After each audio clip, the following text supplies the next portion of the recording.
কলকাতার রাস্তায় ট্রামকে স্বমহিমায় ফিরিয়ে আনার দাবিতে আবারও পথে ট্রাম লাভার। কলেজ স্কোয়ার থেকে শ্যামবাজার পর্যন্ত মিছিল করেছে ক্যালকাটা ট্রাম ইউজার্স অ্যাসোসিয়েশনের সদস্যরা। মিছিলে সামিল হয়েছিলেন বিশিষ্ট নাট্য ব্যক্তিত্ব রুদ্রপ্রসাদ সেনগুপ্ত, জার্মান ট্রাম লাভার মার্টিন স্নাইডার। পোস্টারে লেখা হয়েছে, কলকাতার গর্ব ট্রাম, কলকাতার পরিচয় ট্রাম।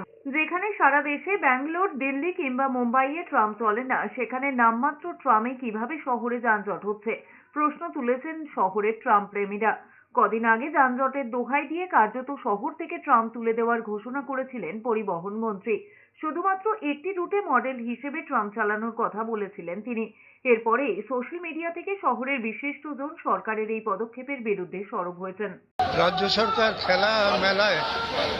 খেলার মেলায় অনেক টাকা খরচ করে ফেলেছে, ধার করেছে, তা সেগুলোকে শোধ করতে হবে।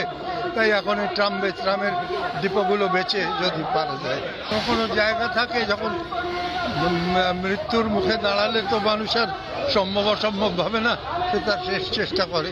তা কলকাতাবাসী ভদ্রলোকেরা তারা চেষ্টা করবে যাতে তারা যাতে ট্রাম চলতে থাকে।